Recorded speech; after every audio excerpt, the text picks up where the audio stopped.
Hi everyone, welcome back to the podcast. I've got a return guest on today. She's one of my favorite guests. Welcome back, I'm Louise Gittleman. Hello, hello. So for those who don't know and may have missed the first episode, which was number 93 for reference, where we talked all about the benefits of omega-6, the zinc and copper balance, and the importance of bile flow, I'll just give a quick introduction before we get into the questions. So I'm Louise Gittleman, is a top nutritionist and author who is internationally recognized as a pioneer in dietary, longevity, environmental, and women's health issues. She is an award-winning New York Times bestseller author of over 35 books on health and nutrition, including diet, detox, women's health, men's health, perimenopause, menopause, beauty, and the environment. As one of the world's foremost experts in functional and integrative medicine, Anne Louise holds an MS in nutrition education from Columbia University and has the title of a certified nutrition specialist from the College of Nutrition and a Ph.D. in holistic nutrition. As a nutritional visionary and health pioneer, she has stood fearlessly on the front lines of diet and detox, the environment, and women's health. So you have a new book out again. What number is this? Number 37, but who's counting, Vivian? Number 37. You'll keep going. You'll keep pumping them out every single year by the sounds of it. Well, there's an awful lot to share, and we have up and coming generations, and we're living in an increasingly toxic environment. So we need more information now more than ever to preserve ourselves and to make ourselves invincible fortresses. Totally agree. And even though I'm 26 currently, I'm thinking ahead for menopause. I'm thinking of when I'm 80, hopefully living to 120, which you talk about as the goal in this book. From your lips to God's ears. I'm manifesting it. I'm asking the universe. Hopefully that works out. I'm going to do the best that I can. But in your new book, Radical Longevity, you mentioned why you aren't a fan of the term anti-aging. Why is that? Because I think aging is a privilege. I think it's a privilege that's denied to many, far too many. And so it's a blessing, really, and we have to regard it as such. And so every day we have to honor our body, our minds, our spirits, and I give you certain rules so that you can do just that. And the best time to really start into a healthy aging roadmap, so to speak, into a healthy aging journey is to start 40 years before you get old. So now is a perfect time, Vivian. This is the time to start preparing for a healthy aging, radical longevity. Happy to hear it. And what's happening physiologically when we age? So why do we age in the first place? It's wear and tear, quite frankly. It's wear and tear of the heart, of the brain, most predominantly, which is what's scaring most people. It's coming down with Alzheimer's and dementia. We see problems with the bones, the thinning of the bones. People get a lot of falls, they get a lot of fractures. And there's that loss of independence, the wear and tear, the arthritis that happens when you're not moving properly. It's just being on the planet for way too many years and becoming a toxic waste dump. So we have to revise that, reverse it, repair it, and restore it. And you can do that with radical longevity. And part of the theory is the whole oxidative stress, free radical damage. And like you've just mentioned, things getting damaged, not being repaired quick enough. Could we not just like offset that with tons of antioxidants from diet and nutrition and live forever? Well, theoretically, if you can catch them as they come, yes. And I talk about that as being the main reason that we age. It's the oxidative stress issue with all the free radicals. But they're coming so fast and furious, we can't keep up with them. That's what the issue is. And I identify some of those toxins. EMS create free radicals. So many things like ages in foods, the Advancedglycation End Products. If you're eating a lot of glycated products, there's an issue with that as well. Too much sugar, too much stress. There's so many ways that we become older before our years. So you have to really modify it and get a program of body, mind, and spirit, which I try to outline in the book. There's a diet, there's a 5-day reset, there are the rules, and there's also a targeted plan for every organ, tissue, and cell in your body. Yeah, I've been reading your book recently. I was sent a copy and it's jam-packed full of information. I think it's absolutely amazing. And in the book, you share 7 new rules for longevity. So in today's episode, I want to cover maybe 3 or 4 of them in a bit of detail, but obviously I want people to go ahead and grab the book so they can look at them all and address them maybe one step at a time. But the good thing is that a few of these lifestyle things and clean up your diet is going to affect pretty much all of them in some way. But I know there are some specific recommendations that you give. But in terms of the biggest diseases and causes of death these days, things like heart disease are really common. The conventional medical system, they believe things like high cholesterol are the cause and a low-fat diet is the solution. What are your thoughts on that? Well, I think it really is a certain type of cholesterol. It's the low density cholesterol that's the lipoprotein A, very specifically one of the particular particles. It's very sticky that affects heart disease, as well as high iron in the blood. We don't really talk about that in mainstream medicine, but I talk about that a lot in my book. So that's kind of a ticking time bomb for the heart, the brain, and your entire skin structure as well, because many times we get brown spots with just as junk iron coming out of your system. So I think there's so many things that you can do, and it's not just lowering cholesterol that counts. It's lowering your stress, it's lowering the lipoprotein A, it's getting rid of the iron, it's lowering your copper. So there's all kinds of things that we're not looking at that I shine a light on radical longevity. So as you mentioned, there are definitely 7 rules. What is your favorite? My favorite is probably the stopping advanced glycation end product, or AGEs. Ooh. Because that wasn't really spoken about. You're never going to hear your doctor telling you to stop frying your foods and charring your foods and burning them and eating too much sugar. So for those who maybe haven't heard that term before, what exactly do you mean by that? Well, advanced glycation end products were really brought to light in the 90s, quite frankly. It's a very new concept. And it was studied by a woman that was a diabetologist. She was a diabetic expert that wanted to figure out why people that had diabetes were getting sick with heart disease. She discovered this toxic natural substance called advanced glycation end products. It was present in diabetes and heart disease and cardiovascular disease and arthritis and every disease known to man, and then discovered that this was really the cause of most aging. So ages is the cause of most aging.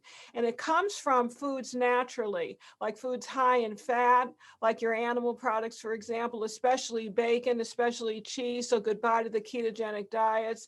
It's much lower in plants. But most importantly, Vivian, it's controlled by how you cook your foods. So it's not just the innate foods that contain the advanced glycation products, but it's the way in which you cook, which means no more high and dry heat, but you need low, slow heating with a lot of moisture. My favorite way of cooking is with a waterless cooking, where food cooks in its own juices. And what about the way that we store foods as well? So instead of plastic Tupperware containers, what would you suggest?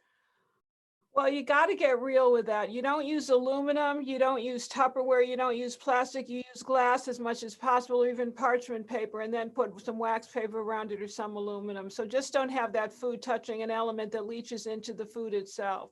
So you have to be very careful. You have to look at your cooking utensils, your containers, and make sure that you get rid of your frying pan, especially if it's cast iron, because that can start accumulating in your bloodstream, affecting your brain and your heart and your joints and your skin. So to stay longer, younger, easier, and with more longevity, you definitely need to take a look at your kitchen. You have to clean up your kitchen more importantly than anything else. So it's not just the food that you're eating, it's how you're cooking the food that really counts. I love that point, and people say the same with the way that you digest the food as well. It's not what you eat, it's how you digest and absorb the food also. So that kind of ties into the other aspect that you talk about in terms of the importance of gut health.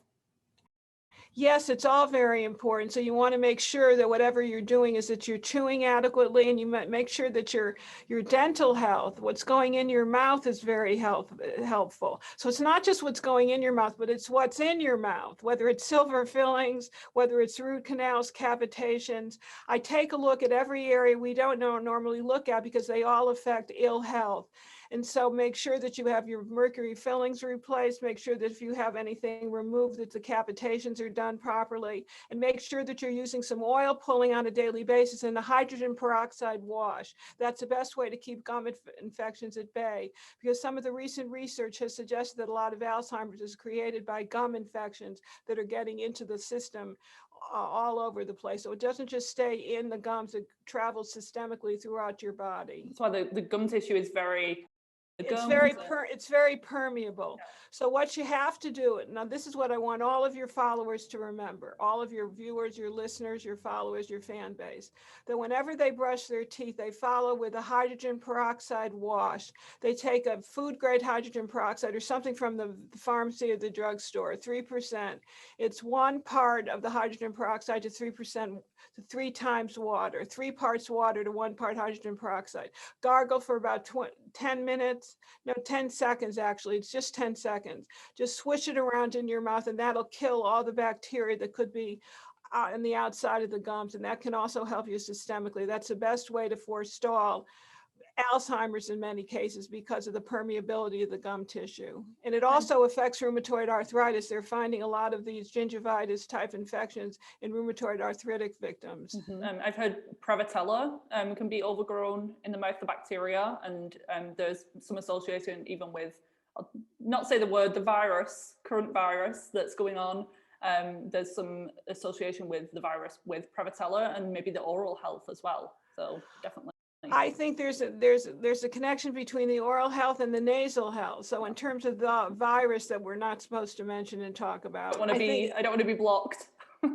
No, we don't. But what's good for general respiratory health, let's cover our bases, is to get a humidifier in the house. You want to make sure that your humidity is between 40 and 60%, because the first gain of entry into the body is actually through the nose when it comes to some viruses. You want to keep your nasal membranes moist and very nourished, and that happens with moisture. So I have a home humidifier that I use on a nightly basis. What about the risk of mold? Because that's something that really affected my health. So I'm always conscious to keep the humidity as low as possible. Well, at 40%, you won't get mold. And if you're concerned, then you just wipe it out with a little tea tree oil. Yay, tea tree. Tea tree kills mold, virus, and fungus. And I had a question about the hydrogen peroxide. I've heard about that in terms of a natural whitening agent, but some dentists and people are saying that it affects the enamel and can actually weaken your teeth over time. Not with a 1-to-3 ratio, it doesn't. This is a little mouthwash. You're not actually brushing your teeth, you're just swishing around a liquid that's highly diluted, and it's already been diluted already. Perfect. I will definitely be trying that. But I have braces on at the moment, so maybe when they come off, they shall, I don't want to wreck them, but the braces also aren't good because of the heavy metal aspect. I had braces for 2 to 3 years, quite frankly, and it affected me because of the nickel. It isn't just the metal itself, but it's the high source of nickel. So then you get on the radical longevity program, the protocol, and you get rid of the nickel. I've definitely read that, and I've done HTMA, hair mineral testing before. My nickel was high, and I've had issues with dermatitis and IBS and leaky gut, so it makes total sense, and histamine issues.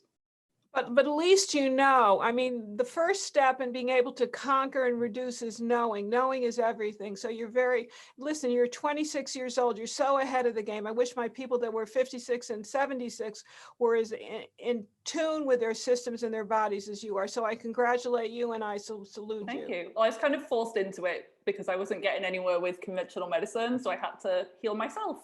And now I help others. But that's exactly what we do. I write books because of enlightened self-interest. And if I find something that works for me, I want to share it with the world. You can't keep your mouth closed once you know some of this stuff. It's really difficult. It's really difficult to be quiet. But I'm glad that you're talking about the whole iron problem, because most people think that they have low iron levels because they have fatigue and they automatically think of iron. But do you feel like most people have high levels of iron? And what's the issue between natural sources coming from red meat versus coming from maybe medications or some other, is it inorganic? Well, here's the deal with iron. It's similar to copper. It's a double-edged sword. You see, until the age of 45, 50, menopause in our country is about 51 years of age, women lose iron. So some of us are capable of being iron deficient. But after that age, we start to stockpile it because we're not letting it out in the monthly menstruation. So we start to accommodate and start to approximate the amount of heart disease that men our age have. So you have to take a special test. It's called a ferritin test, Ferritin. I tell you how to take it and what the levels are in radical longevity. And if your levels are higher than what is considered to be optimally healthy, you keep giving blood every 2 to 3 months until the levels come down.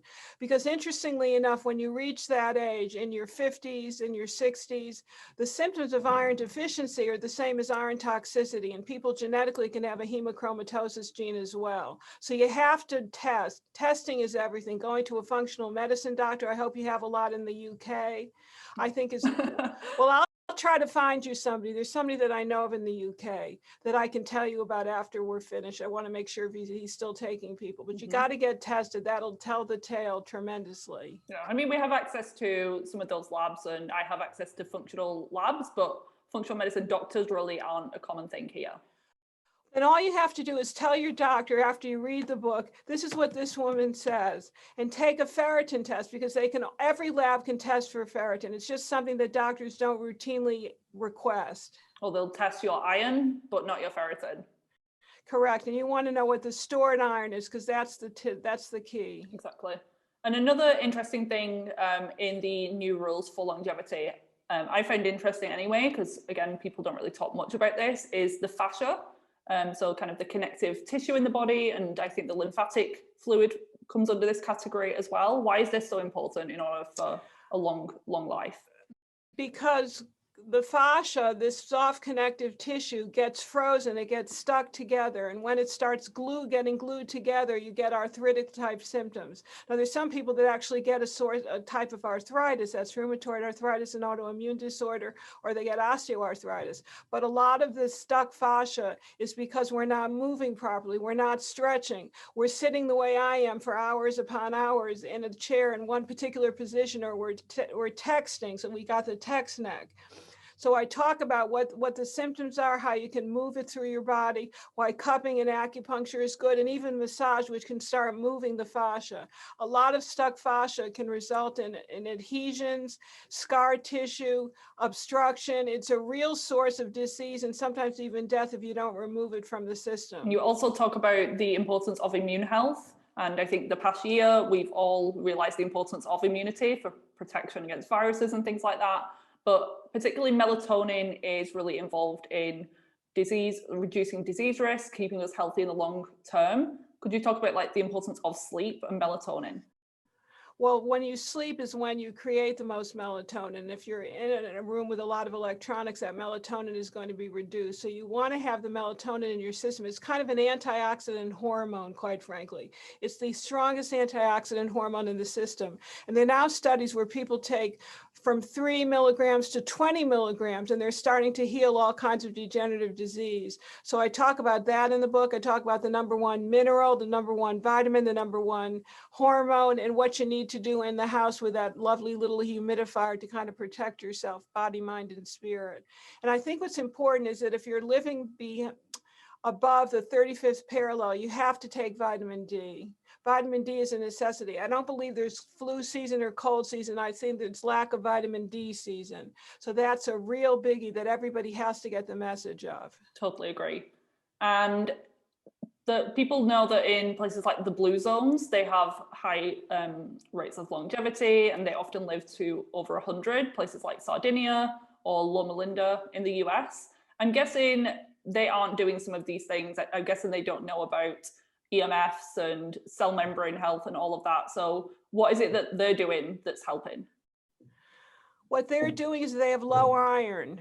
They're eating a lot of beans, which acts as a lovely soluble fiber to remove some of these toxic metals that can become overloaded in the system. They also drink a little bit of wine with their meals. It's an iron blocker. And they're taking a lot of olive oil. Olive oil is very high in polyphenols, which is very healthy for the microbiome. So they're doing everything right. Plus, they have outstanding traits.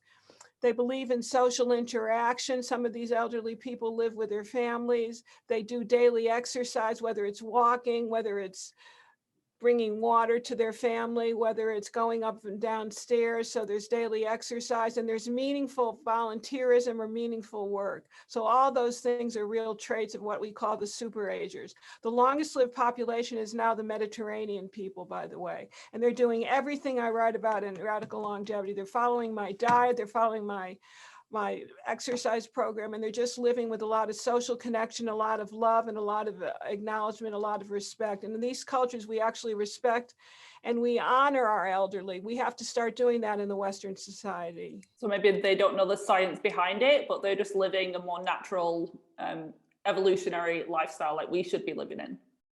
They're living the life and they're eating properly. We can take a note from them. That's why I have my special Radical Longevity diet that's taken a page from these long-lived populations, especially the Mediterraneans. I just love the Mediterranean food.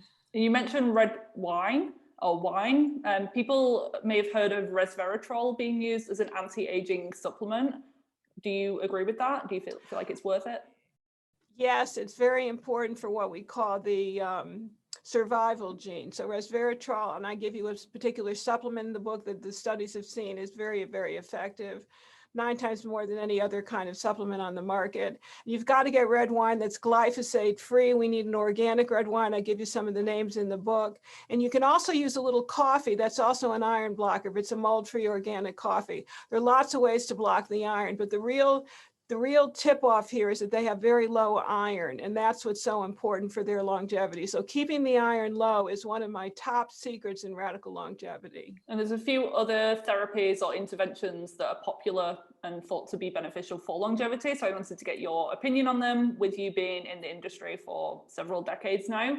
And one of them is the company Prolon, or the product that they offer with calorie restriction and intermittent fasting.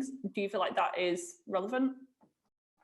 I think it's helpful. I wouldn't overdo it. There are many of us that have reactive hypoglycemia that have low adrenal gland function. So I personally, even though I follow all the rules of radical longevity, cannot do a lot of prolonged fasting, nor can I do a lot of intermittent fasting. My adrenals are just screaming out. So if you have very low blood pressure, prolonged fasting may not be the ticket for you, at least not frequently. Intermittent fasting is what I believe is important, at least 2 to 3 days a week. Yeah. And what about stem cells? I just had some in my jaw, so I'm a big believer in stem cells. Just make sure it's from an ethical source. And what exactly is the thought behind them? What are they doing?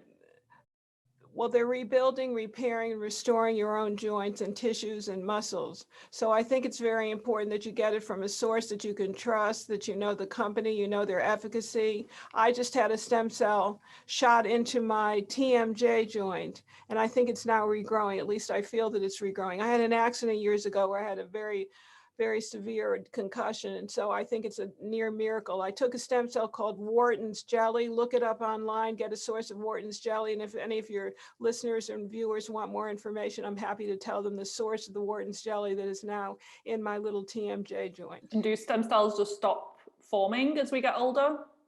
And is there anything that we can do naturally to boost them on our own? Well, of course, you can take the stem cell shot that I did to repair the joint, but you can also do certain vitamins. Vitamin D is a stem cell trigger. Vitamin K, if you like goose liver, another stem cell trigger. A lot of vitamins. I've ever tried it. Can't say it.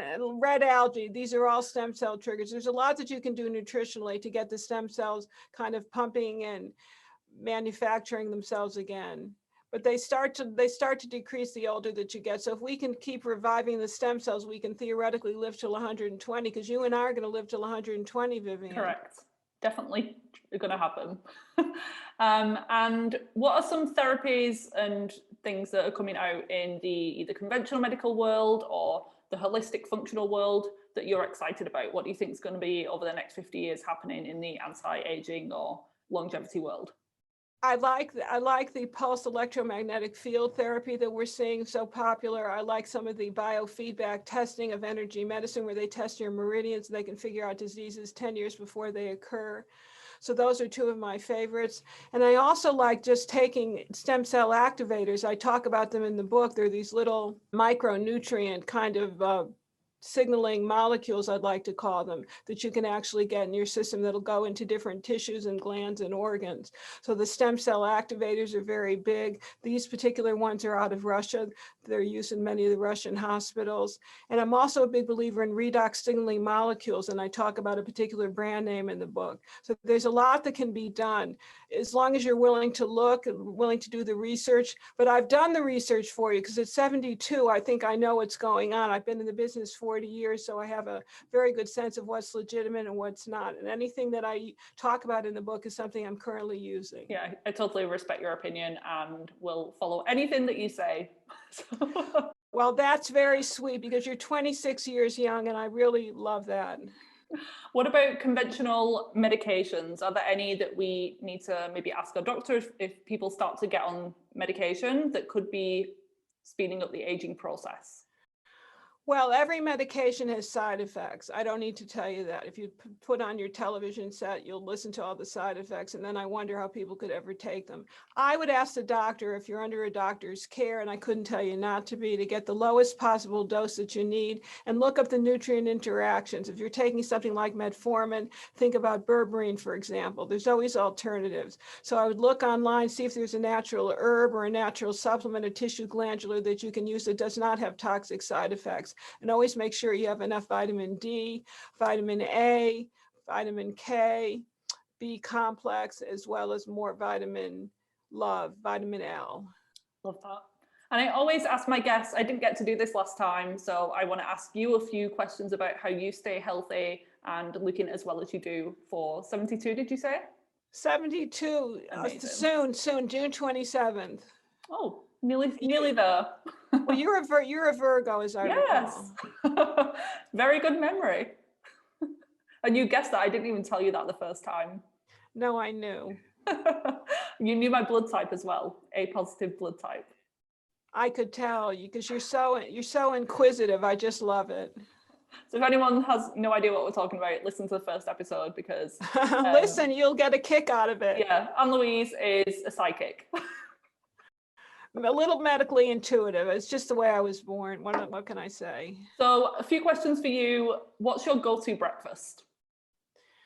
I usually have last night's dinner. I can eat anything for breakfast. I'm not much of a smoothie girl, I'll tell you that. I may have a power drink, a little green drink, but I had last night's dinner. And let me see, what was last night's dinner? It was stuffed peppers. So that's what I ate with a little bit of organic beef, lots of vegetables and red peppers. Delicious. What's one thing that you do daily to stay in hormonal harmony? What do I do daily? I take progesterone. I either take my progesterone cream, Progesta-Key, or I take a supplement that contains extra zinc, which is a precursor to progesterone. Progesterone to me is a lifesaver. Has that only been since menopause, or did you take that beforehand as well? I started taking and using progesterone cream at the age of 50. Okay. Yeah, so which is when it starts to decrease. Yeah, and it's beneficial. I feel like I've been chronically progesterone deficient for most of my adult life. So I definitely feel a difference with all the symptoms now that I'm starting to ovulate and produce natural amounts on my own.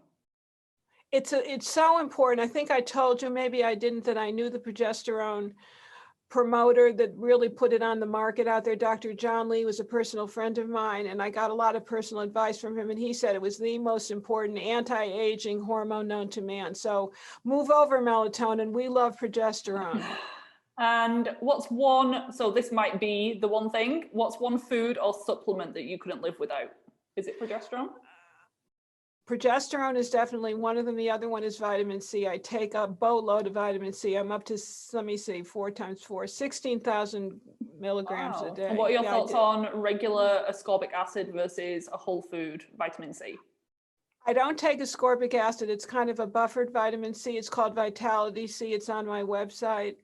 But I take it because 1 scoop is 4 grams, and I take it all at once. Most people take it as kind of a vitamin C challenge test, but I can absorb it. Nothing happens. I absorb it beautifully, and it's very detoxifying for the system. Yeah. And what's in the next year to come for you? Have you got another book idea on the line? I hope not. Okay. You're done. This may be the last book. This took 3 years to write. No, I'm going to do it. I may be doing video courses. I'm not sure. I'm really in a period of reinvention. At the age of 72, I'm going to reinvent myself. But I'll let you know. You'll be the first to know, Vivian. Great. And what inspired you to write this book recently? Being 72, because when you get to be my age, you're looking at your mortality, you're looking at your immortality, God willing, and you're looking at all the things you need to do for a legacy. So I figured I'd share all the tricks of the trade for myself and others in radical longevity. How are you feeling overall? Pretty good? I'm feeling great. We're doing a lot of different interviews, so the sleep could be a little bit better, but you know something, I'll sleep during the weekend. I just love being online. Love that. And last question is, where can people find more from you online and grab your book? Because I'm sure they're going to want to after listening to this. I think, do you know when we're going to be airing this wonderful podcast? So I think it's coming out on the 10th of May, and I think your book is out on the 11th. So still go to Radical, they can get it on Amazon, but if you go to Radical Longevity Book, you'll get 3 free downloads. And one of those downloads is about dental health, which is imperative. Yes. Even if they're symptom free, even if they don't have bad breath, or even if they think they don't have symptoms, they need to read this. So it's radicallongevitybook.com. Amazing. So I will put those links in the episode show notes. I want to thank you again. I give you a really big thank you last time, but again, thank you for all that you do and all of the amazing resources that you put out into the world. You're one of my favorite people to follow and have been for the past few years, and you're just a ray of sunshine. So thank you for joining me again today. Thank you, and you're a peach.